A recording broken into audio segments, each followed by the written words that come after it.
Yahweisme yang diajarkan Yakub Sulistyo dan kelompoknya yang ke-9.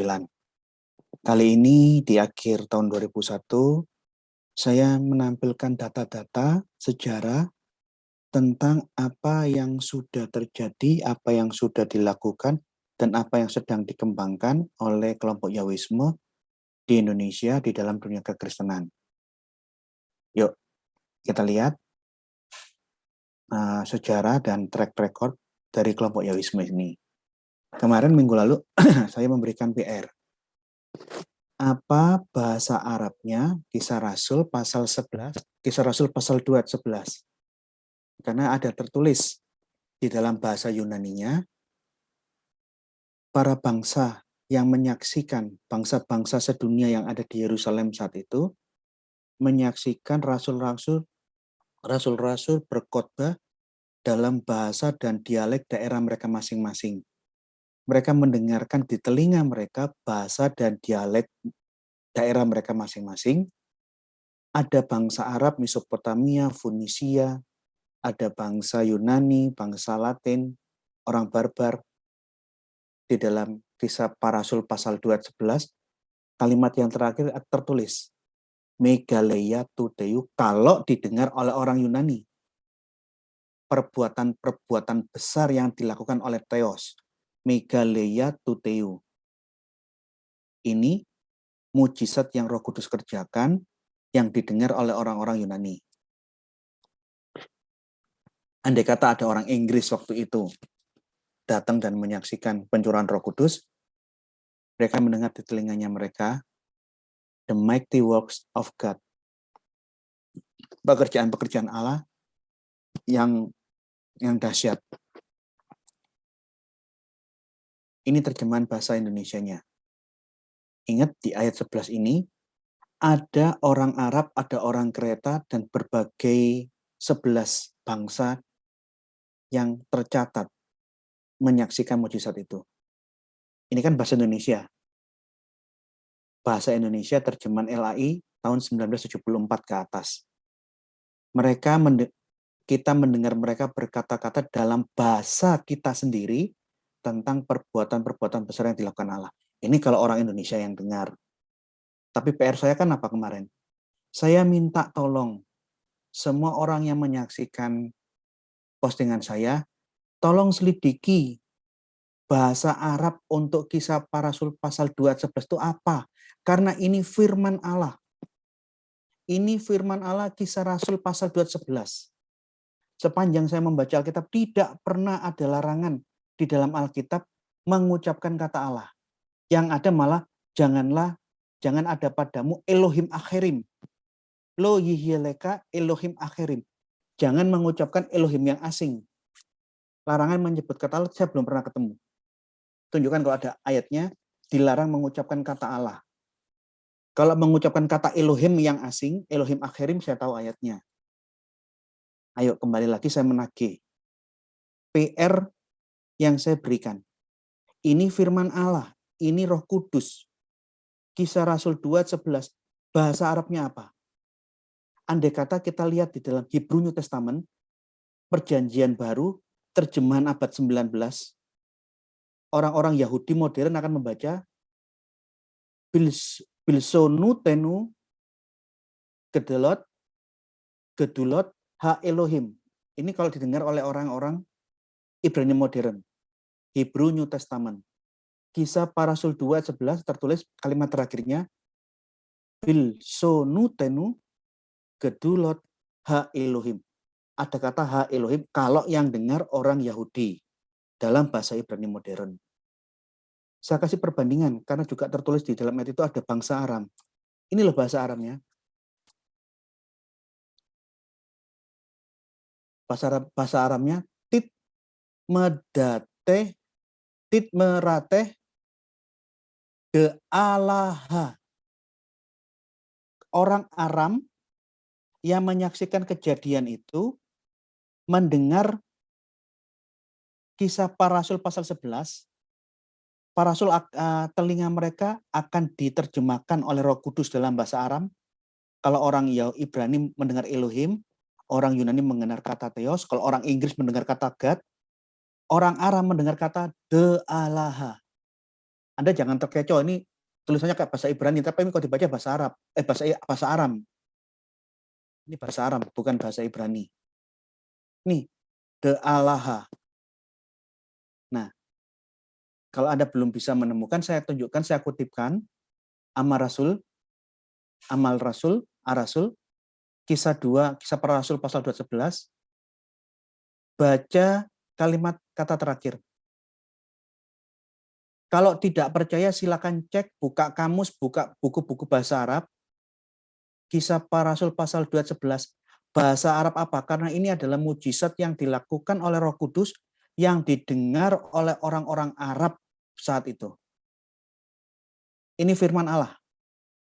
Ini firman Allah. Ajaran Yahwisme banyak sekali menyimpangkan makna firman Allah sesuai dengan pengertian mereka yang keliru-keliru. Kisah Rasul 12, kisah Rasul 2:11 ini mujizat karya Roh Kudus. Ini firman Allah. Tolong dibaca. Kalau nggak bisa baca, tanya sama orang yang bisa membacakan Amal Rasul, kisah 2, ayat 11. Ini ada huruf yang terakhir. Tolong dibaca, ini apa sih nama bacanya ya? Tolong diselidiki. Karena ini tertulis, Roh Kudus memberikan mujizat di telinga orang Arab waktu itu dalam bahasa dan dialek orang-orang Arab. Ini firman Allah. Ini pertanyaan saya yang tidak pernah terjawab sejak saya berdebat dengan kelompok Yahwisme yang pertama kali. Saya 3 kali berdebat dengan kelompok Yahwisme. Setiap kali saya tanya ini, bahasa Arabnya apa? Tidak ada yang mau menjawab. Berusaha mengalihkan dan tidak mau menjawab pertanyaan, diabaikan. Jadi maunya mereka menafsirkan kitab Yesaya dan memaksakan tafsir mereka semuanya sendiri, tidak melihat sejarah, tidak mau tahu bahwa Yesus tidak pernah mengucapkan Yahweh. Jadi tafsiran mereka sendiri yang mereka paksakan untuk diikuti oleh siapapun. Begitu saya kasih satu ayat, ini firman Allah. Tertulis bangsa Arab mendengar kata-katanya yang diucapkan para rasul dalam bahasa Arab. Kisah 2:11 terjemahnya bahasa Arabnya apa? Tidak ada satu orang pun yang mau jawab. Ini aku bilang ya, ketidakjujuran di pihak kelompok Yahwisme. Saya berikan contoh lagi. Catatan sejarah yang ada di dalam Alkitab. Paulus setelah bertemu dengan Yesus dalam perjalanan menuju Damaskus, dalam perjalanan menuju kota di selatan Syria, kota wilayah Arab yang dikuasai Yunani, Dekapolis, juga aku tidak pergi ke Yerusalem. Setelah dapat dibutakan matanya, terus dia bertobat, dia tidak balik ke Yerusalem untuk mendapatkan mereka yang telah menjadi rasul sebelum aku, tidak ketemu dengan para rasul, tapi Paulus berangkat ke tanah Arab, dan dari situ dia pergi ke tanah Arab bagian utara, kemudian dia kembali ke Damsyik, kembali tinggal di Syria bagian selatan, tetap ini wilayah Arab yang dikuasai Yunani. Jadi dia pergi menginjil ke tanah Arabia Utara, kembalinya tidak ke Yerusalem, tinggal di Damaskus di selatan Syria atau Arab bagian utara di atasnya Israel. Lalu 3 tahun kemudian, jadi durasi perjalanan Paulus mengabarkan Injil ke tanah Arab dan kembali ke Damaskus di kota Arab yang dikuasai oleh Yunani di Dekapolis, Damaskus, Damsyik, itu durasinya 3 tahun. Paulus live in di tengah-tengah bangsa Arab, baik di Arab bagian utara Yordania atau di selatannya Yordania, kembali lagi ke Damsyik, tetap itu wilayah Arab juga. Itu durasinya 3 tahun. Setelah 3 tahun mengabarkan Injil keliling ke perkampungan-perkampungan Arab, ke Yordania, ke selatan Yordania, atau kembali ke Syria bagian utara ke Damaskus, baru Paulus pergi ke Yerusalem untuk mengunjungi Petrus, Kefas atau Petrus atau Simon. Dan setelah 3 tahun live in di daerah-daerah Arab, baik di kota-kota besar Arab maupun di pedalaman-pedalaman, di suku-suku Arab di pedalaman, mengabarkan Injil, dia baru ke Yerusalem bertemu dengan Petrus dan nginep 15 hari di rumahnya. Pertanyaan saya, di saat dia 3 tahun, bukan masa durasi yang singkat, bagaimana komunikasi yang dilakukan oleh Paulus dalam mengabarkan Injil ke wilayah Arab dan tinggal di kota Arab di Damaskus? 3 tahun. Coba dipikir, ini pekerjaan rumah atau homework untuk postingan berikutnya. Yang pertama tadi, saya tetap nagih. Kisah 2 ayat 11 bahasa Arabnya apa? Karena itu firman Allah. Saya kasih PR yang kedua, yang Galatia 17, Galatia 1, 17, 18.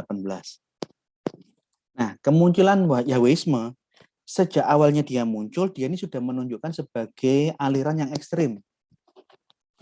Kalau saya melihat pertikaian antar aliran untuk meributkan doktrin-doktrin yang tidak utama, saya sedih.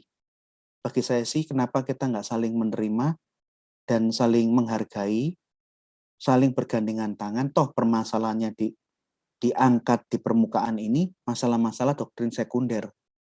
Selama semuanya masih berpegang ke doktrin primer gereja, berpegang pada ajaran rasuli, iman rasuli yang sama, kenapa kita tidak menjadikan kesamaan doktrin primer ini sebagai perekat untuk menyatukan semua tubuh Kristus? Ini cara pandang saya. Sampai hari ini, saya konsisten di sini. Selama doktrin primernya sama, andai kata ada perbedaan doktrin sekunder, saya tidak pernah tutupi, tapi saya tidak mau jadikan ini alat untuk berantem. Bahkan kalau saya yang diserang oleh sesama Kristen pemegang doktrin primer, saya diam, saya mengalah, saya tidak pernah menjawab. Tapi beda dengan Yahwisme. Kelompok ini sejak pertama kali muncul, semua tubuh Kristus aliran manapun, dia akan lawan dan dia akan serang semuanya. Dia menyesat-nyesatkan dan menyerang gereja ortodok. Dia lawan, dia serang dan menyesat-nyesatkan gereja Katolik.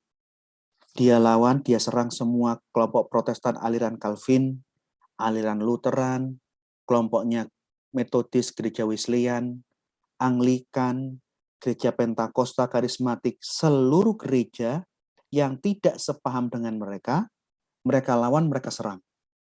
Ini fakta sejarah yang tidak bisa disangkali. Berkali-kali saya temukan, jikalau ada satu keluarga yang salah satu pasangannya terpapar dengan ajaran Yahwisme, dan pasangan yang satunya tidak mau mengikuti ajaran Yahwisme, tetap menganggap kata Allah itu ya generic name, seperti kata God atau kata Tuhan. Kenapa harus dilarang? Orang dari dulu semua juga menggunakan kata ini. Kalau yang satu terpapar, harus menggunakan Yahwisme, sedangkan pasangan yang satunya tidak mau, banyak terjadi endingnya perceraian. Salah satunya, keluarga kakak sepupu saya yang sekarang sudah meninggal. Suami istri cerai, bahkan sampai kakak sepupu saya meninggal, istrinya tidak mau datang menjenguk pemakaman kakak saya. Tapi biasanya sih kalau saya ngomong sama orang-orang yang kelompok Yahwisme, dia akan berdalih begini, loh, kami kan tidak mengajarkan perceraian. Ya memang, kalian tidak menganjurkan perceraian, tapi kalian mendoktrin dan membrainwash semua pengikut Yahwisme untuk menolak dan benci terhadap kata Allah. Sehingga yang kalian doktrinkan berbuah di dalam semua keluarga yang terpapar Yahwisme, sehingga dia memaksa yang lain harus mengikuti Yahwisme. Kalau tidak mau cerai, ya harus ikut Yahwisme. Tapi kalau ada yang satu berkeras, terjadi percekcokan tanpa berhenti. Percekcokan terus di dalam rumah jadi tidak sejahtera. Yang dulu adem ayam rukun, tidak ada selingkuh, tidak apa, keluarga yang harmonis. Begitu satu kena Yahwisme, jikalau pasangannya tidak mau ikut Yahwisme, banyak terjadi perceraian. Begitu terjadi perceraian, maka cuci tangan. Loh, kan saya nggak mengajarkan. Ya memang kamu nggak mengajarkan perceraian. Yang kamu ajarkan, kamu hina, serang, caci maki Allah. Dan untuk itu kamu ekstrimkan semua pengikutmu. Dampak dari doktrin Yahwisme yang radikal ini, buahnya adalah berbanyak sekali keluarga yang bercerai. Bahkan salah satu yang ikut Zoom hari ini, saya nggak perlu sebut namanya, dia salah satu keluarga yang korban Yahwisme. Tapi puji Tuhan tidak bercerai. Hanya sering cekcok dengan suaminya mengenai masalah kata Allah dan Yahweh. Dia ada di Zoom ini. Dampak lainnya, dalam gereja yang sama, di dalam jemaat terjadi perpecahan, saling serang, saling perseteruan, pertikaian. Ini terjadi di mana-mana ini, di mana-mana. Dan saya sudah menjalani debat terbuka dengan Yahweisme 3 kali. Sejak saya semester 3, S1 semester 3, waktu kuliah S1, semester 5, semester berapa, pokok sebelum lulus, saya 3 kali berdebat dengan mereka. Ini ya, saya contoh ya. Debat pertama saya dengan Yahweisme itu di GKT Malang di Jalan Pahlawan Trip atas prakarsa BMGK. BMGK itu organisasi seperti BAMAK. Jadi BMGK Malang itu karena adanya gerakan Yahweisme yang mengkafir-kafirkan, menyesatkan, dan terjadi perpecahan dan pertikaian di dalam jemaat, mengundang saya untuk duduk bersama dengan kelompok Yahweh. Kedua belah pihak mengemukakan pandangannya dan silakan berdiskusi dan berdebat di sana. Saya berhadapan dengan Stephen G. dan Yusak Mayong. Di dalam debat ini, Yahwisme kalah telak. Bukan hanya kalah telak, tetapi ketua pemuda YHS yang kalau nggak salah saya dengar, ketua pemuda YHS malam itu juga mengundurkan diri dan keluar dari YHS. Keluar dari YHS tidak mau ikut aliran Yahwisme. Bahkan ketua BMGK waktu itu kalau saya tidak keliru, pendeta tendean dari GKT, dia marah-marah dengan Yahwisme, di mana kelompok Yahwisme ini hanya mengandalkan tafsiran di atas tafsiran, tidak melihat bahasa aslinya dengan baik, tidak melihat konteks sejarah, hal-hal ayat-ayat yang lain dia abaikan, hanya dimaknai bukan eisegese tapi eisegese, bukan eksegese tapi eisegese, memasukkan pahamnya ke dalam ayat. Pak Tendian di akhir acara marah, ketua BMGK Malang Raya. Anda bisa catat, bisa lihat, saksikan rekaman saya, foto, tidak ada editan, tidak ada potongan, apapun uraian pihak Yahwisme ada, kemudian uraian kami dari pihak yang tidak anti dengan kata Yahweh, tapi juga tidak anti dengan kata Allah. 2 kalimat ini kami terima, kami paparkan. Bagaimana perdebatan antara pembicara kelompok Yahweh dan kami yang tidak setuju dengan Yahwisme, yang tidak menolak Yahweh, tapi tidak menolak kata Allah. Itu bisa dilihat, bahkan sesi terakhir, sampai jemaat yang menyaksikan itu sampai pada marah semua dengan kelompok Yahwisme, bisa saksikan di rekaman ini. Ini ya, Anda ketika aja debat lengkap Moksa-Maksa, Anda nanti bisa ketemu, saksikan sendiri, dan nilai sendiri. Ini saya dengan Ibu Joy, di GKT Pahlawan Trik Malang, di saat saya sedang berdebat menghadapi Stephen G. dan Yusak Mayong. Debat kedua saya di Kutisari, saya lupa di gereja GBT apa GBIS, saya lupa, di daerah Kutisari di Surabaya.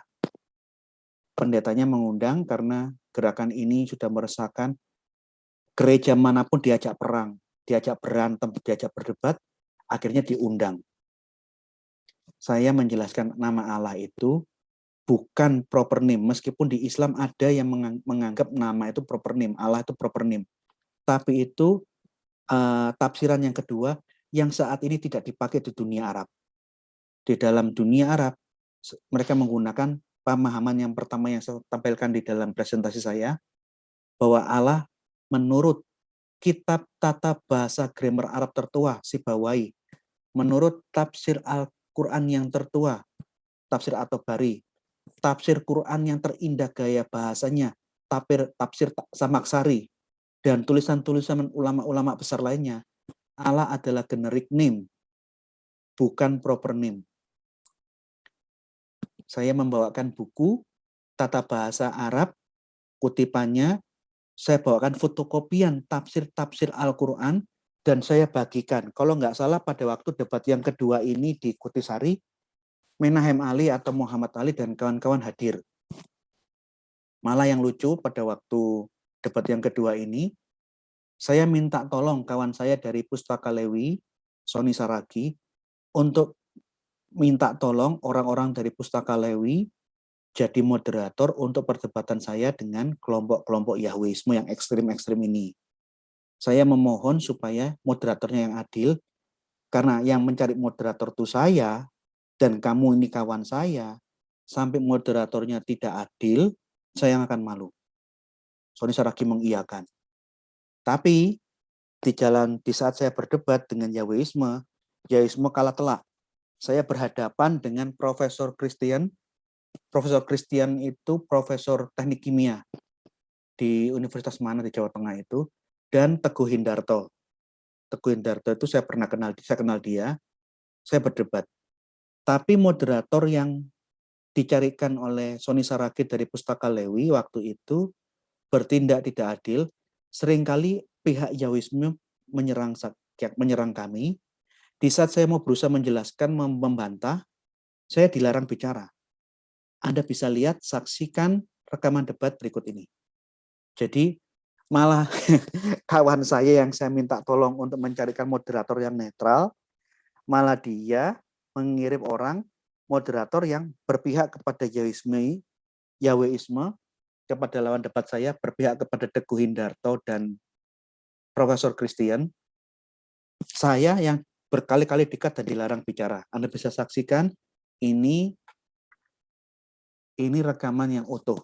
Tidak ada pemotongan atau akal-akalan. Enggak, saya tampilkan apa adanya.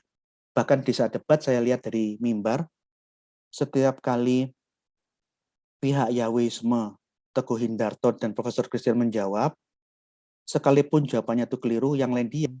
Sony Saragi bertepuk tangan dan berseru mendukung support. Wah, yo, hore.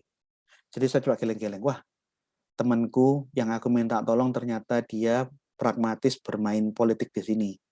Aku minta tolong dicarikan orang yang netral. Ternyata yang dikirim adalah orang yang berpihak kepada Yahwisme. Tapi ya sudahlah, ini sejarah. Anda bisa lihat kisah rekamannya dan nilai sendiri. Judulnya clickbait, terbukti Yahweh benar adanya. Ini saya debat, ini saya lupa GBT apa GBIS. Saya debat di sini. Ini judulnya clickbait, pro nama Allah. Saya tidak pro nama Allah. Saya silakan, waktu itu saya menganggap Yahweh itu salah satu penyebutan yang benar. Yahweh silakan, Allah itu silakan. Jangan hanya Yahweh yang benar, Allah tidak boleh. Itu yang saya tolak. Kamu menyebut Tuhan dengan bahasa apapun silakan. Kayak orang-orang GKJW, GITJ, GKJ, HKBP, mau menggunakan debata Allah atau Yehova, nggak ada masalah. Yang seperti itu yang paham saya.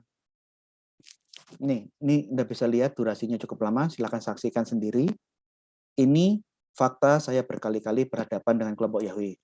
Debat ketiga, saya diundang ke GBIS karena petinggi-petinggi pemimpin gereja GBIS di Malang, di daerah Kasin situ, di daerahnya Kauman itu, di dekatnya, di belakangnya alun-alun, ada perpecahan di dalam gereja yang sebelum ada ajaran Yahwisme, semua rukun baik, begitu kemasukan Yahwisme, tidak ada sejahtera, berantem terus. Nah, akhirnya sama pendetanya, majelisnya, saya diundang untuk memberikan seminar. Pada waktu mau dirapatkan tentang seminar mengundang saya, kelompok Yahwisme yang membuat recok ngelawan yang lain, dia tidak mau. Kalau seminar kan hanya dari pihak Pak Gracia saja yang ngomong. Saya tidak mau seminar, saya maunya debat. Supaya Pak Gracia boleh ngomong, termasuk saya boleh ngomong. Oh, ya silakan. Kalau memang yang kalian inginkan berdebat dengan saya, silakan. Akhirnya saya berdebat melawan Dr. Puspita di GBIS. Ini pecah gerejanya. Ada beberapa jemaat keluar pecah karena ajaran Yahwisme. Yang konyolnya, dia sok-sokan ngomong bahasa Arab. Pada waktu itu, saya datang dengan teman-teman orang Kristen Mesir yang native speaker, dan juga dengan istrinya Pak Bambang Nursena, S2 dari Mesir untuk sastra bahasa Arab. Jadi S2-nya Ibu Safa, istrinya Pak Bambang Nursena itu spesialisasinya jurusan sastra Arab lulusan Mesir. Jadi begitu dia ngomong kajian bahasa Arab ngawur-ngawur, dia dipermalukan sama orang-orang kawan-kawan saya orang Mesir, native speaker. Anda bisa lihat, sudah yang datang orang Mesir yang ngomong bahasa Arab dan bahasa Inggris, dia ditugaskan untuk di Indonesia penilik jemaat, ngerti bahasa Inggris, tapi dia sangat lebih lancar bahasa Arabnya. Dalam penerjemah Bu Safa, diajak ngomong bahasa Arab dengan Bu Safa penerjemahnya, dia gelagapan. Ini lucu sekali nih. Kalau debat lagi, selama 3 kali saya debat dengan kelompok Yahweh, tidak pernah kelompok Yahwisme bisa menang debat dengan saya. Bukannya saya sombong, saya cuma menyatakan fakta yang terjadi. Karena ajaran ini banyak sekali kelemahannya dan mudah sekali mematahkan argumentasi mereka. Ini contoh, ini screenshot di saat saya berdebat di GBIS di Malang, di daerah Kauman, di dekat daerah Kauman itu. Yang sebelah kanan, ini native speaker Amir Ramsi Putros dari Mesir, orang Kristen Mesir. Sebelah kiri istrinya Pak Bambang Nursena menjadi penerjemah. Kelompok Yahwisme gaya-gaya ngomong bahasa Arab, Bruce diajak ngomong bahasa Arab, nggak bisa jawab. Lucu sekali. Anda kalau lihat yang rekaman yang terakhir, yang ketiga ini sangat menggelikan, sangat menggelikan. Saya sudah jelaskan tata bahasa menurut tulisan-tulisan ulama Islam. Tata bahasa Arab yang saya tampilkan itu menurut kajian ulama-ulama Islam. Tafsir-tafsir Al-Quran saya tunjukkan penjelasannya oleh ulama-ulama Islam. Panggang ngotot dengan pengertiannya yang ngawur-ngawur. Diladeni sama orang-orang Arab. Orang-orang dari Mesir, teman-teman saya ini, dan Bu Safa hadir juga menyaksikan. Gelagapan dari saya ngomong itu lucu sekali. Anda bisa menyaksikan kelucuannya di debat saya yang ketiga, ketik dialog tentang Yahweh, YHWH. Ini. Saya mau kasih tahu ya, dalam perjalanan saya selain berdebat, saya juga pernah berdiskusi kumpul dengan pemimpin Yahweh, gereja Yahwisme di Surabaya. Pernah satu saat karena saya menyebarkan rekaman debat saya menyebarkan rekaman debat saya dengan kelompok Yahweh kepada jemaatnya Pak Loki. Saya bagikan karena menurut saya kepingan CD yang saya bagikan ini fair, objektif, karena kelompok Yahweh ngomong, kemudian saya yang kontra dengan kelompok Yahweh, saya ngomong, dua-dua memberikan argumentasi, dan saya serahkan ke semua orang untuk menyaksikan, kalian menilai sendiri. Ini bukan monolog, ini bukan propaganda, ini dialog dari dua belah pihak yang berbeda pendapat. Begitu saya sebarkan ini menjadi heboh di tempatnya Pak GKI, gereja GKI Bukit Sionnya Pak Loki. Akhirnya Pak Loki mengundang saya dan Pak Bambang Nursena untuk kumpul. Pak Loki dari pendetanya GKI Bukit Sion Surabaya bertemu dengan saya di rumah makan, kalau saya nggak salah rumah makan Mutiara di daerah Manyar Kertajaya di Surabaya itu, di belakangnya dulu pom bensin, sekarang jadi McDonald, dirubah. Yang hadir sekitar 5-6 orang. Pak Loki, pemimpin Yahwisme dari daerah Manyar dekat dengan gereja Betani, datang dengan anak buahnya 1 orang. Saya diskusi dengan Pak Loki, ada Pak Bambang, Bu Safa, istrinya, dan Yusuf itu adiknya Bu Safa, berdiskusi. Dalam diskusi itu Pak Loki ngomong bahwa dia adalah pemimpin Yahwisme tapi tidak ekstrim, tidak pernah mengganggu yang lain, tidak ada masalah dengan kata Allah, berbeda dengan kelompok Yahwisme yang lain yang selalu nyerang kata Allah, ngajak berantem gereja, semua gereja yang ada di Indonesia dan di mana-mana. Di dalam rapat itu ada Pak Bambang Nursena, Bu Safa, saya, Pak Loki. Jadi orang Yahwisme bisa cross-check ke Pak Loki sendiri. Kalau tidak percaya dengan ucapan saya, silakan. Saya sebut namanya Pak Loki, pemimpin gereja Yahwisme GKI Bukit Sion Surabaya. Saya ngomong, saya sangat senang Pak Loki kalau pola pikir golongan Yahweisme seperti Bapak. Anda menggunakan kata Yahweh, tapi tidak menyerang kata Allah, tidak ada masalah. Oh, saya sepakat. Karena cara pandang yang seperti inilah yang saya anut. Kamu mau ngomong Yahweh, Yehuwa, Yehova, Yehwa, atau bahasa-bahasa asing, apapun bahasamu, saya tidak pernah mempermasalahkan. Termasuk kata Allah. Saya sepakat dengan kali Bapak ini. Tapi masalahnya yang saya lihat di lapangan tidak seperti ini, Pak. Contoh, gereja Bapak, JKI Bukit Sion, di sebelahnya itu kan sekolah yang didirikan oleh JKI Bukit Sion. Langsung saya ngomong, saya masih S1, waktu itu belum lulus ya, masih mahasiswa STH, mahasiswa S1 teologi. Kawan sekelas saya punya 2 anak, dua-duanya bersekolah di tempatnya Bapak. Di sekolah di samping gerejanya Bapak yang miliknya Bapak. Sekolah Yahweh, kelompoknya Yahweh. Yang nomor 1 udah lulus, yang nomor 2 belum lulus. Saya sebut namanya Elin. Dia terkenal karena dia anak yang cerdas, juara-juara prestasi terus. Kakak beradik ini pemain musik gereja Betani di bagian youth. Kalau ada acara KKR remaja, mereka menyebarkan selebaran ke teman-temannya. Datang ada KKR remaja. Di selebaran yang dibagikan oleh anaknya teman saya ini, ada tulisan, datang dan nikmatilah hadirat kuasa Allah dalam KKR remaja Betani segini begini.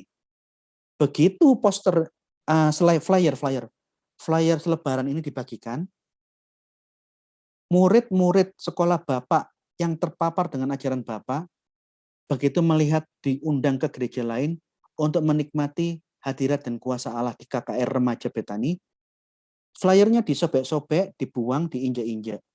Bahkan ada yang diludahi. Sampai si Elin dan anaknya teman saya yang sekolah di sana itu tersinggung. Kalau kamu nggak mau datang ya nggak masalah. Allah, gila nih, diludahi, cuk, dibisu-bisu, dimaki-maki, dibuang-buang. Terus akhirnya ngomong apa?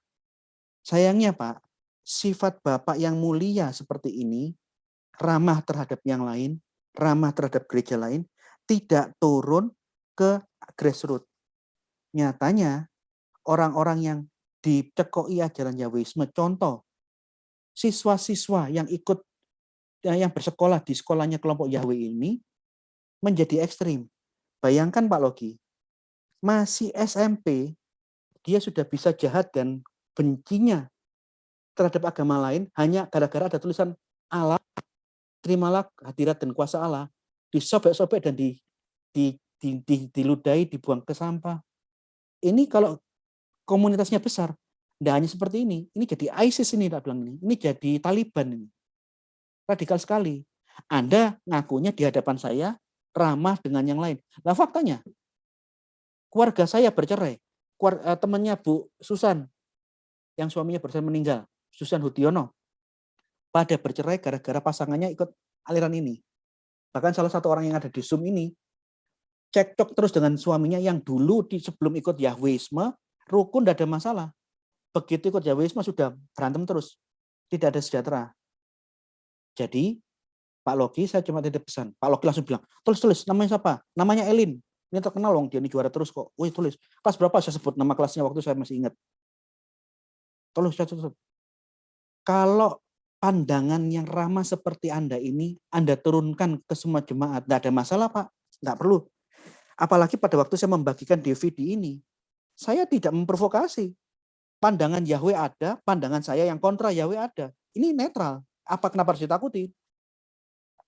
Singkat cerita, akhirnya kita berpisah, kita sempat foto-fotoan, tapi karena HP saya sudah tidak ada, saya tidak simpan, fotonya tidak bisa saya tampilkan. Tapi silakan cek kisah ini, karena saya yang hadir dalam diskusi dengan Pak Logi, itu ada Pak Logi dan anak buahnya Pak Logi, ada Pak Bambang Nursena, ada Bu Sofa. Kemudian, fakta sejarah yang tidak terelakkan, bahkan Yakub Sulistyo dengan bangga menyiarkan, dipasang di channelnya, bahwa dia dan kawan-kawannya pernah menggugat LAI dan dia pasang. Dia melawan LAI, memaksa LAI, menuntut LAI untuk membuang kata Allah dari terjemahan LAI. Padahal Lembaga Alkitab Indonesia ini lembaga Alkitab yang terjemahannya dapat diterima secara ekumeni. Jarang terjadi suatu lembaga penerjemah Alkitab terjemahannya diterima secara ekonomi oleh seluruh aliran Kristen. LA ini lembaga yang unik. Seluruh aliran karismatik mayoritas, Pentakosta, kelompok Wesleyan, gereja Anglikan, gereja Lutheran, HKBP, gereja-gereja Calvinis, gereja Katolik, KWI, termasuk kami orang-orang ortodoks memakai terjemahan LAI. Andai kata ada kurang sedikit itu wajar lah, karena di dalam penerjemahan itu ada kesulitan penerjemahan itu wajar, yang akan kemudian hari direvisi. Dia dengan bangga, dan Anda bisa lihat di channelnya Pak Yakub Sulistyo, dipasang sebagai monumen peringatan kebanggaan dirinya, dia pernah menggugat dan melawan semua orang Kristen dan menggugat LAI. Bangga banget ya. Padahal LAI ini terjemahan yang sangat-sangat ekumeni. Di luar negeri, terjemahan Protestan dengan terjemahan Katolik terpisah. Antara aliran belum tentu mengakui menerima terjemahan yang lain. Kecuali LAI, ini terjemahan ekumeni se-Indonesia. Aliran apapun menerima dan mengakui terjemahan LAI. Dengan bangganya, kelompok Yahweh ini menggugat dan kepingin melawan semua gereja. Dia, Pak Yakub Sulistyo, berdiri sebagai saksi ahli yang menggugat kelompok yang sepaham dengan dia untuk menggugat LAI. Kemudian dia hadir sebagai saksi ahli untuk mendukung gugatan tersebut dengan harapan LAI kalah dan semua terjemahan tidak boleh menggunakan Allah. Maksudnya Pak Yakub, Indonesia ingin dimalaysiakan begitu. Ini lucu, Anda bisa lihat rekamannya. Masih ada rekamannya. Tapi gugatannya gagal, ditolak. Pengadilan tidak mau menerima gugatan ini karena dianggap tidak memiliki wewenang untuk mengadili perselisihan antara tafsiran. Yakub Sulistyo, saksi ahli bujuk. Untung waktu itu ya maklum lah, waktu itu saya tidak punya nama, saya bukan siapa-siapa. Saya melihat rekamannya wis ngawur kabeh. Tapi ya gimana lah, tapi karena dia punya titel dan dia adalah saksi yang diterima sebagai saksi ahli, padahal menurut saya dia bukan ahli bujuk. Anda bisa lihat rekamannya dia yang dipasang, lihat nih paling bawah, dipasang dengan bangga bahwa Yakub Sulistyo pernah menjadi saksi ahli menggugat Lembaga Alkitab Indonesia dengan bangganya. Tapi sayangnya dia gagal. Ini fakta sejarah. Saya tidak nambah, saya tidak kurang. Anda bisa lihat di channelnya Yakub Sulistyo. Kemudian setelah dia gagal melawan LAI, berkali-kali saya debat dengan kelompok Yahweisme. Mereka kalah memalukan. Yahweisme, Yakub Sulistyo, malah menggunakan trik politik yang licik. Dia menggandeng polemikus muslim, menggunakan tangan dan kaki kelompok muslim yang radikal untuk dibenturkan dengan semua kekristenan. Kristen yang lain yang tidak sepaham dengan dia. Ini menarik ini. Karena tujuannya dia ingin membuang kata Allah dan semua gereja di Indonesia tidak boleh menggunakan kata Allah, semua harus mengikuti pahamnya Yahwisme. Karena beberapa kali usahanya gagal, dia sekarang bekerja sama dengan polemikus muslim, dengan Menahem Ali, untuk melawan mendebat siapapun orang Kristen yang tidak mau mengikuti aliran Yahweh. Kayak saya kan tidak harus menggunakan kata Yahweh. Yahweh silakan. Tapi Allah pun tidak ada masalah, waktu itu generic name kok. Seperti kata God, ini kan dipakai semua orang Inggris yang berbahasa Inggris. Ini generic name. Dia difasilitasi bikin kerjasama, Yakub Sulistyo bekerja sama dengan Muhammad Ali, nantang debat disiarkan di media elektronik dan juga masuk di dalam kalau nggak salah ya di surat kabar, di iklan. Siapa yang bersedia berdebat terbuka melawan Yakub Sulistyo dengan Muhammad Ali, silakan mengajukan diri kepada gereja YAS. Itu disiarkan di Instagramnya YAS, Suara Kasih Yesus. Jadi yang memfasilitasi waktu itu, yang menjadi fasilitatornya debat, rencana debat nama Allah atau Yahweh ini, gereja YAS Malang, pimpinannya Pak Yusa Adi Suwantoro, dengan jagoan debat yang mereka ajukan, Yakub Sulistyo dan polemikus Muslim Muhammad Ali atau Menahem Ali. Ini, lihat, Menahem Ali ini polemikus Muslim yang kepingin menggugat, menolak, anti terhadap kata Allah yang dipakai orang Kristen, termasuk sahabat karibnya, Yakub Sulistyo. Ali dari Islam dan Yakub Sulistyo dari Kristen kelompok Yahweh sama-sama menggugat LAI. Tapi repotnya, dikira nggak ada yang berani menghadapi ustadz-ustadz gitu. Jadi mereka sudah kumpul, foto bareng bersama, sebelah kiri Menahem Ali, Muhammad Ali, ini polemikus Muslim, yang di tengah itu Pak Yakub Sulistyo, dan Pak Yusa Adi Suwantoro paling kanan. Mereka kumpul untuk mengkerucutkan rencana debat terbuka dengan kelompok-kelompok semua Kristen selain kelompok Yahweh. Ini apa namanya, dokumen foto kolaborasi mesra antara kelompok Yahweh dengan polemikus Muslim untuk melawan semua orang Kristen yang di Indonesia. Ini screenshot dari Instagram. Kawan-kawan yang dengan nama Satrio Pamungkas nanya kepada pihak YHS, Yakin Hidup Sukses, Muhammad Ali bergelar profesor doktor. Profesor dari mana? Data kepegawaian dari UNER, Muhammad Ali, S1 Sastra Indonesia, S2 dari STT Baptis dengan gelar MA Ministry. Sepadan berhadapan dengan Saudara Gracia yang MTH kandidat. Saya sedang kuliah ngambil S2. Jadi, karena jagoanmu S2, S2-nya meskipun tidak penuh, MA Ministry ini S2 teologi yang belum penuh, belum MTH. Sedangkan saya sedang kuliah S2, belum lulus waktu itu, sepadan. Tapi banyak alasan untuk menghindar tantangan yang kalian ucapkan sendiri dalam debat akademis yang diladeni Saudara Gracia MTH kandidat. Mana pihak YHS yang menjadi backing Muhammad Ali? Apa mereka bersembunyi? Wahai geng pendusta, tunjukkan wajah kalian.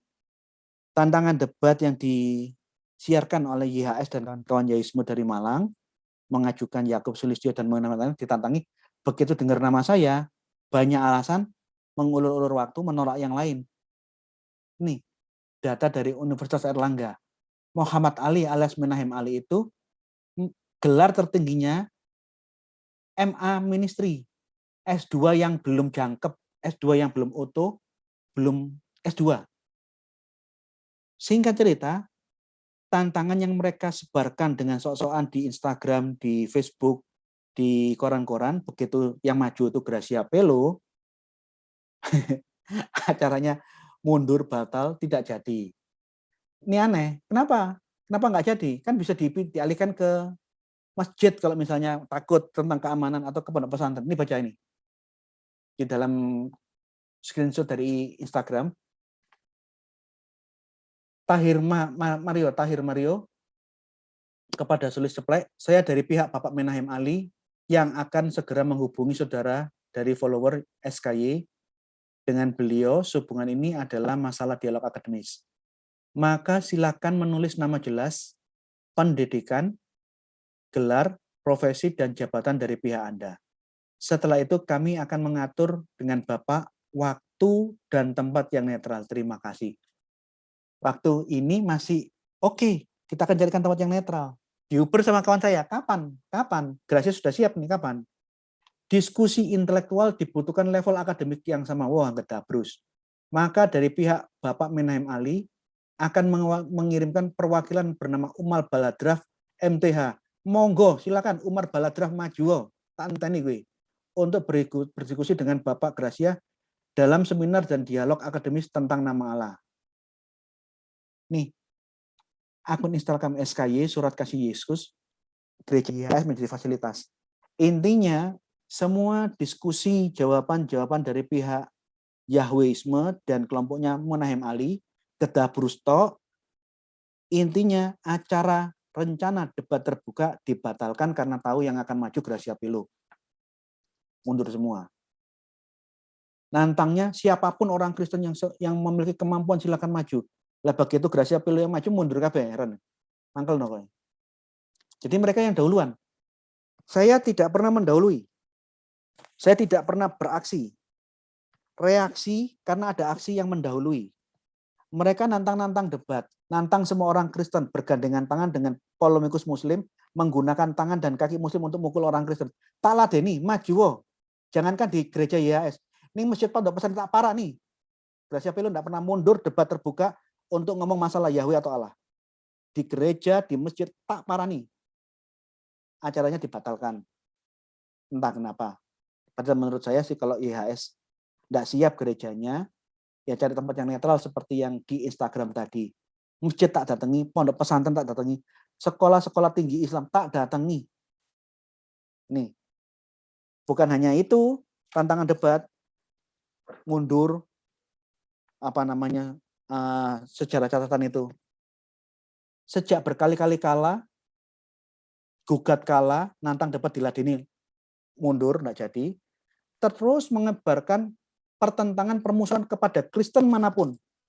16 dikatakan kemudian orang-orang yang takut akan Yahweh akan berbicara bersama masing-masing kepada sesamanya, dan 16 dikatakan kemudian orang-orang yang takut. Jadi sekalipun salah berkali-kali tidak mau mengoreksi, tapi mereka terus-menerus menyebarkan kebohongan demi kebohongan untuk mempertahankan kekeliruan mereka. Mau menggunakan tangan kaki Islam, nggak ada yang takut maju, nggak berani. Mereka sendiri yang nantang, mereka sendiri yang nggak jadi. Tetapi apa? Selalu menyebarkan doktrin-doktrin yang hoax, yang palsu, dan bohong hanya untuk menancapkan radikalisme, ekstremisme tentang nama Yahweh untuk menghantam semua gereja-gereja yang masih yang berbeda dengan mereka. Ini rekamannya saya ulang lagi ya, kalian dengar ya.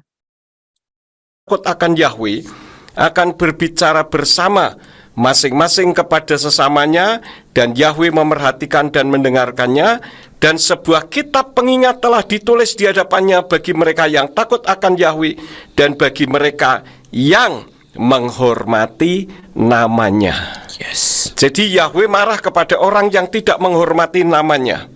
Bahkan pada ayat yang ke-13, kalau kita baca ulang lagi di sana, perkataanmu kurang ajar melawan aku. Di dalam kitab bahasa Inggris menggunakan kata alay, against. Di Indonesia ternyata orang lebih bahagia, lebih nyaman melayani Allah daripada melayani Yahweh. Karena di sini orang yang dianggap kurang ajar ini tidak merasa kalau dirinya kurang ajar nih Rio.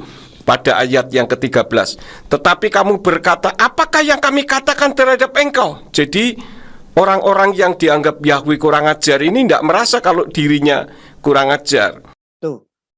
Jadi selalu tidak merubah kekeliruan, tapi terus mendoktrinkan dengan informasi-informasi tafsir-tafsir yang ngawur, dan tafsirnya yang keliru ini sudah dijawab sama Pak Didit Yuli di postingannya yang saya share di channel saya. Terus saja kebohongan demi kebohongan diulang-ulang untuk mempertahankan kekeliruan mereka. Lihat jawaban mereka berikut tentang kebohongan yang tidak pernah berhenti diucapkan. Bohong tentang manuskrip perjanjian baru yang asli bahasa Ibrani, dia bohong. Yuk kita dengarkan. Jangan membohongin umat lah. Karena saya katakan, kalau orang selalu mengatakan kitab suci perjanjian baru aslinya Yunani, mana Pak Yakub bisa tidak membuktikan kalau inskripsi perjanjian baru. Inskripsi perjanjian baru memang tidak ada karena sudah dibakar kitab-kitabnya. Yang ada itu hanya dutile, ya, dutilet Hebrew. Itu sejarahnya pun di Indonesia sudah diubah. Saya membaca naskah-naskahnya itu ketika terjadi pemberontakan, termasuk yang paling besar ketika terjadi pemberontakan Bar Kokhba, itu kitab suci semua dibakar termasuk naskah-naskah. Nah, ada seorang yang bernama Jean Dutile, itu orang Perancis, dia mencuri kitab itu kemudian dibawa ke Perancis, lalu beberapa puluh tahun kemudian baru diterbitkan. Ini kebohongan yang dari dulu selalu fitnah, bohong, pertikaian, permusuhan dengan gereja yang lain yang tidak sepaham. Bohong, fitnah, pertikaian. Ini aja yang dikerjakan kelompok ini. Dulu sebelum dia membuat postingan manuskrip asli perjanjian baru bahasa Ibrani hilang, musnah, dibakar, dulu dia ngomong di depan umum dalam seminarnya, saya lihat dengan mata kepala saya sendiri, manuskrip perjanjian baru yang asli dalam bahasa Ibrani ada di Yad Vashem Museum di Israel. What? Yad Vashem itu museum Holocaust, museumnya Nazi, peringatan akan kejahatan Nazi. Dia berbohong.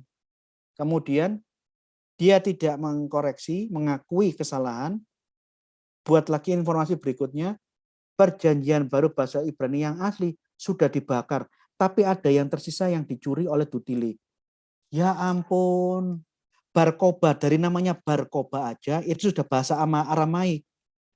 Di abad pertama, kedua, ketiga, keempat, kelima, Israel, Palestina, tidak berbahasa Ibrani. Barkoba itu bahasa Aramaik, anaknya Koba. Barnabas itu bahasa Aramaik, anaknya Nabas. Barsabas, anaknya Sabas. Kalau bahasa Ibrani pasti Ben, atau bahasa Arabnya Bin. Bar Yesus, Barnabas, Barsabas, Barkoba. Itu nama-nama bahasa Aramaik semua. Dan di dalam beberapa postingan yang lalu tentang saya membantah kebohongan aliran ini, saya tunjukkan seluruh kutipan-kutipan perjanjian baru yang tertulis katanya bahasa Ibrani. Ternyata itu bahasa Aramaik. Artinya apa? Orang-orang Ibrani di zaman Yesus menggunakan bahasa Ibrani yang dipakai di zaman Yesus adalah bahasa Aramaik. Maranatha bahasa Aramaik. Talitakum bahasa Aramaik. Evata bahasa Aramaik. Golgota bahasa Aramaik. Apalagi Gabata, tempat duduknya hakim, bahasa Aramaik. Hakaldama, tanah darah, bahasa Aramaik. Semua kutipan-kutipan di perjanjian baru bahasa Aramaik semua. Tetapi kenapa di dalam perjanjian baru ditulis bahasa Ibrani? Maksudnya itu bahasa yang digunakan orang Ibrani saat itu. Dan setelah kita teliti, bahasa yang dipakai orang Israel, orang Ibrani saat itu tidak lain adalah Galilean atau Palestinian Aramaik. Hanya satu bahasa Ibrani yang saya lihat di dalam perjanjian baru, Hosana. Selain itu, semua kutipan-kutipan perjanjian baru yang katanya bahasa Ibrani itu bahasa Aramaik semua. Nih. Jadi, dari catatan track record ini, secara ini, bohong, fitnah, pertikaian, perseteruan, perceraian di dalam rumah tangga menjadi kebohongan selalu, itu metode yang terus diulang-ulang kelompok ini. Mereka melawan semua gereja. Gereja sedunia yang ada di Indonesia, ortodok kurang ajar karena menggunakan kata Allah. Katolik kurang ajar, sesat. Gereja Calvin kurang ajar, sesat. Gereja Luther sesat. Gereja Anglikan di Indonesia, kurang ajar, sesat menggunakan kata Allah. Gereja Wesleyan, Metodis, Pentakosta, GBI, GPDI, GPT, semua gereja-gereja Pentakosta yang tidak sepaham dengan dia, tidak mengikuti ajaran mereka, kurang ajar dan sesat, semua dilawan. Apa yang mereka lakukan bertentangan dengan kelompok kami. Saya malah berusaha merangkul semua tubuh Kristus. Saya selalu ngomong kepada murid-murid saya, kalau pertentangannya ini hanyalah doktrin sekunder, tolong kalian bisa menahan diri dan jangan buat gaduh di sini. Ini yang selalu saya tekankan, termasuk di kelompoknya Keluarga Iman Rasuli dan di mana-mana. Tapi begitu doktrin primer gereja yang kamu rubah, saya tidak akan pernah ramah. Saya selalu ramah terbuka dengan orang-orang HKBP, orang-orang GKJW, GITJ, gereja-gereja Calvin, gereja-gereja Wesleyan, Anglikan, orang-orang Katolik, orang-orang Ortodok yang lain. Saya selalu ramah dan berusaha menjaga persaudaraan dan keutuhan tubuh Kristus. Kalau doktrinnya sekunder, ayo tolong menahan diri, jangan jadikan alat untuk berantem. Tapi kalau sudah menyinggung doktrin primer, mengusik ajaran rasuli yang diimani gereja sedunia, di saat itu saya akan turun melawan. Lah mereka sebaliknya, bukan menjaga keutuhan tubuh Kristus, mereka melawan siapapun gereja yang tidak mau mengikuti aturan mereka yang keliru-keliru itu. Tafsir mereka yang keliru-keliru, mereka lawan semua. Wah ya parah. Semua gereja-gereja dimaki-maki sesat kurang ajar. Karena tidak mau ngikut pahamnya Yahwisme. Jadi dampaknya dari Yahwisme, perseteruan di dalam antar jemaat, perceraian ini fakta, saudara saya cerai, teman-teman yang pernah saya lihat, orang yang pernah cerita teman-teman saya, kawan-kawannya pada bercerai, bukan karena selingkuh, bukan karena masalah ekonomi. Mereka orang yang berada rukun. Tapi begitu salah satu terpapar, mereka cekcok yang tak berujung, tidak selesai-selesai, akhirnya keluarga ini cerai. Ini buah yang kita lihat. Dia menghujat gereja lain, ngelawan, menggugat LAI, tapi kalah. Semua serang Kristen untuk memuluskan niatnya mereka. Dia bergandengan tangan, dengan berkolaborasi dengan polemikus Muslim, alih-alih orang Muslim ditakuti orang Kristen, sehingga kita mundur. Siapa bilang, maju wo, tak enteni gue, tak enteni. Maju Pak Yakub, jangan ngajak Menahem Ali. Ada persatuan dai dari Wonosobo yang juga punya paham seperti Menahem Ali yang ingin orang Kristen menolak kata Allah. Silakan hubungi persatuan dai di Wonosobo. Jadikan mereka tuan rumah. Saya akan datang. Di pesantren mana saya akan datang, nggak ada masalah. Di masjid mana saya akan datang. Jangan Menahem Ali. Persatuan dai saya datangi. Ya, saya ladeni. Saya enggak pernah mundur kalau ada undangan debat terbuka. Ya, saya tidak pernah mundur. Jadi jangan hanya kayak Lukas Sutrisno maki-maki tok beraninya menghina saya, tapi saya diem berbulan-bulan. Kemudian begitu saya tantang debat, ayo Pak, kamu sudah menghina, merendahkan saya berbulan-bulan. Sekarang saya tantang kalian debat ketemu sama saya. Siapa yang menantang debat? Saya enggak mau. Yang saya sudah tampilkan minggu lalu itu loh. Silakan Pak, tak tunggu. Pertanyaannya, manifestasi yang nampak dari kelakuannya kelompok Yahwisme sudah saya tunjukkan dengan data-data yang otentik. Mereka bergandengan tangan mesra dengan kelompok-kelompok polemikus Muslim, nantang-nantang debat, gugat LAI, nyerang semua gereja, mencaci maki gereja, tidak menjaga keutuhan dan persaudaraan sesama tubuh Kristus. Ini kira-kira kerasukan roh apa? Tolong dijawab.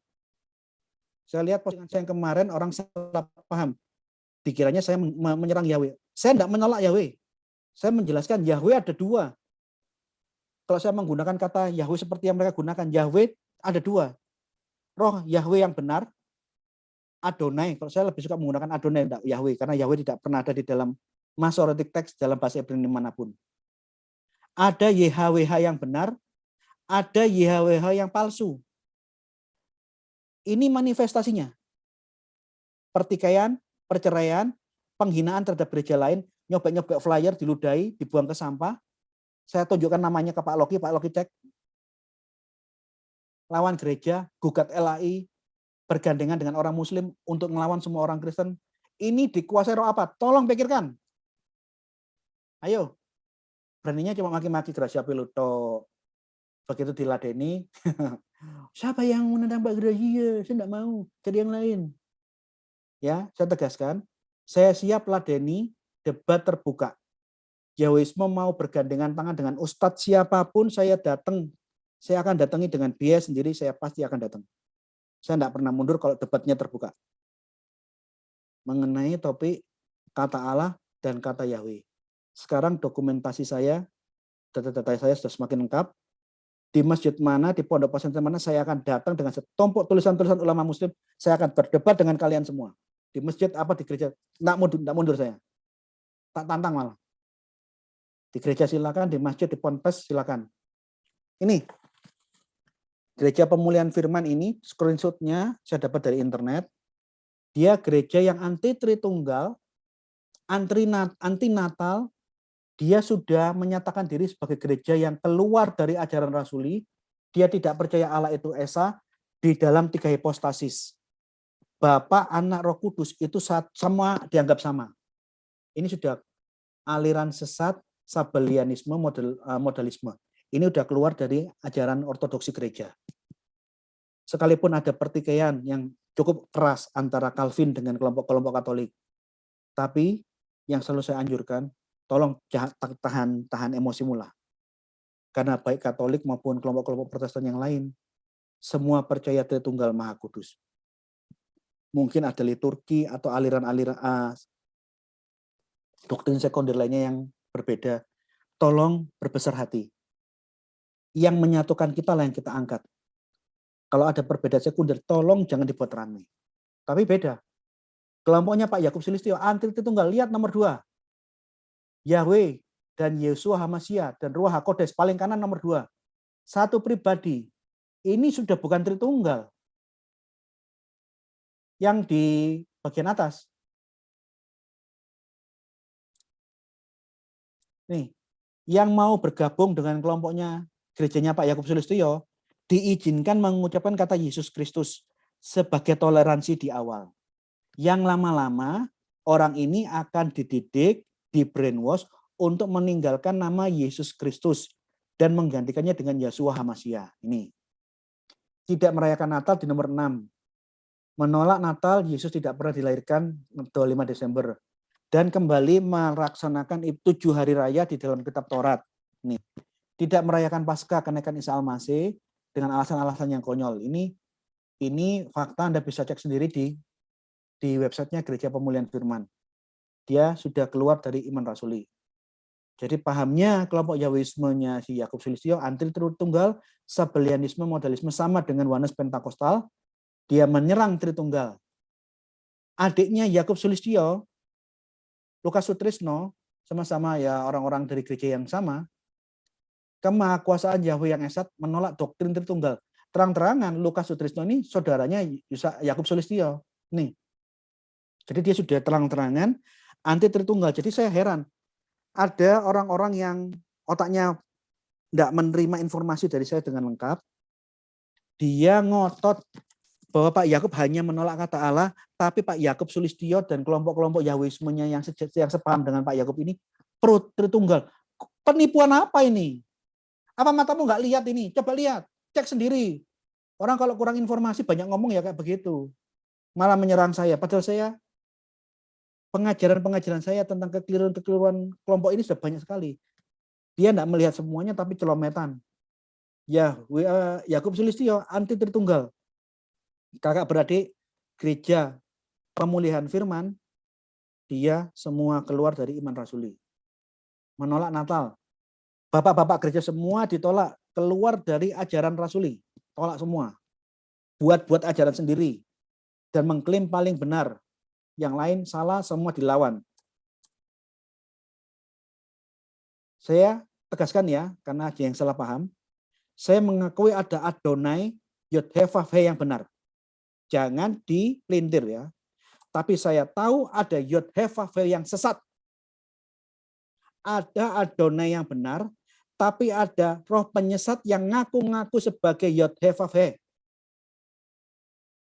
Ada roh kebenaran dan roh penyesat yang menggunakan nama Yod-Heh-Vav-Heh.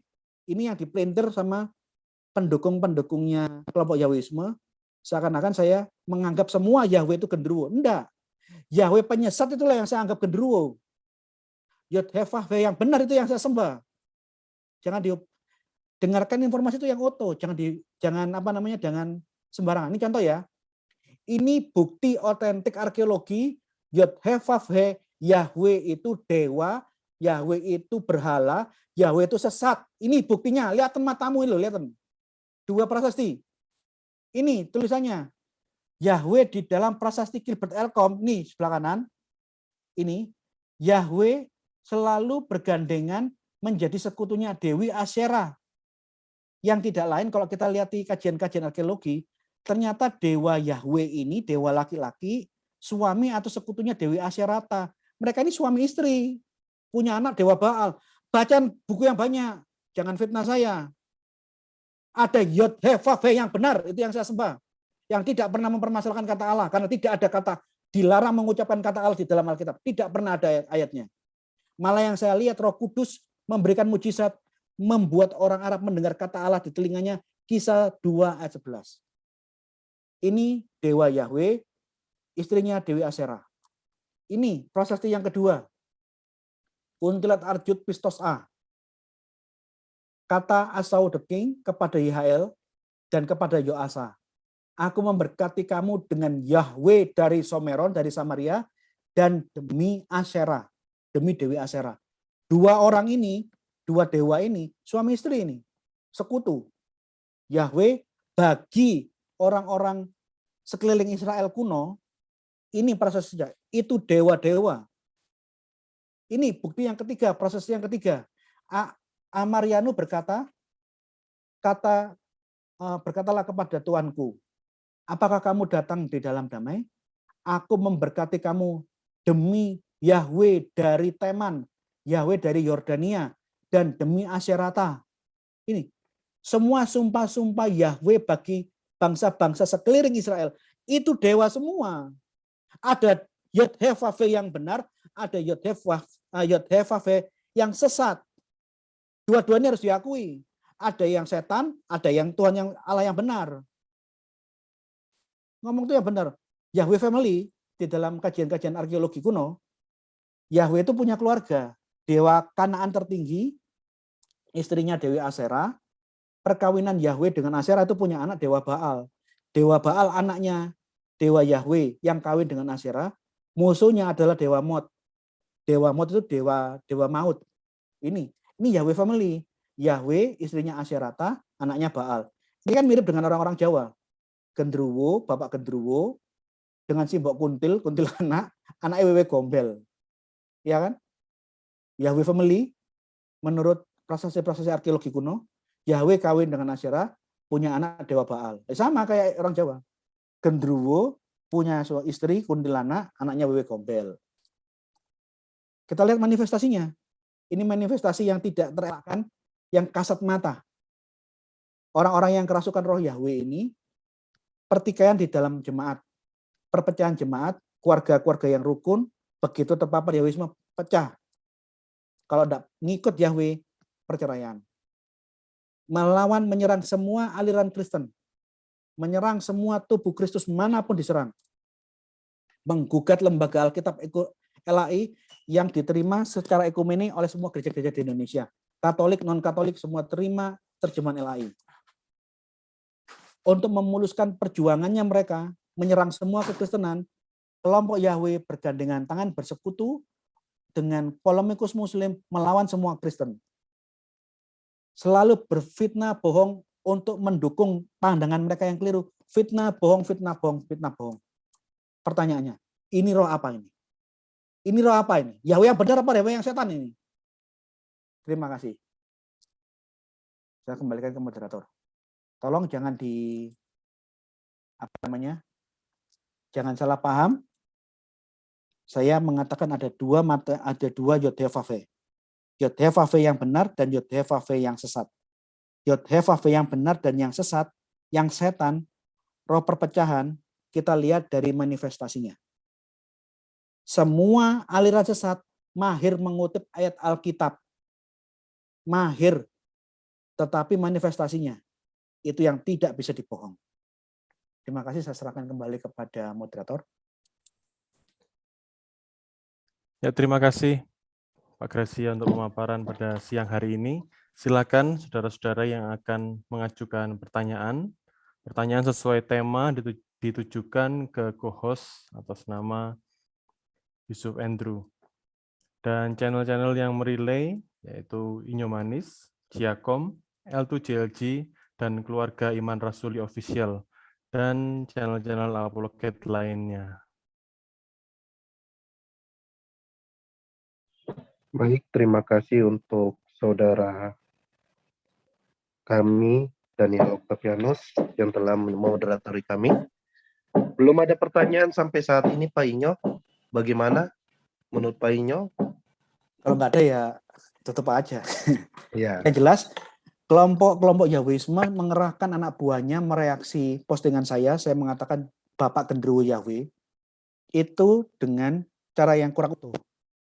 Saya mengatakan, kalau manifestasinya seperti ini, bohong, fitnah, perpecahan, nyerang manapun, ini bukan roh Yahweh yang benar, ini Gendruwo yang ngaku-ngaku bernama Yahweh. Karena di dalam faktanya ada dua YHWH. Tapi mereka memfitnah seakan-akan saya memfitnah nama Yahweh, saya rendahkan. Tidak. Lah orang yang kerasukan Yahweh, semua modelnya kayak begini. Apa ini karya Roh Kudus? Pikirkan. Pertikaian, serang semua gereja, keluarga yang rukun menjadi cerai. Ini Roh Kudus. Lawan LAI, kalah, enggak bisa. Lawan LAI, lawan semua Kristen, pakai tangan kakinya Islam. Ini Roh Kudus. Pakai otakmu. Jangan ngomong dia mengutip Alkitab, oh ini Roh Kudus. Lihatan manifestasinya. Yang manifestasinya seperti ini bukan dari roh kebenaran. Ini roh pembenaran, roh penyesat akhir zaman. Saya melawan Yod, Hevave, Yahweh yang seperti ini manifestasinya. Jangan disalahpahami ya. Kalau memang nggak ada yang tanya ya sudah. Baik Diakhiri. Pak Gracio,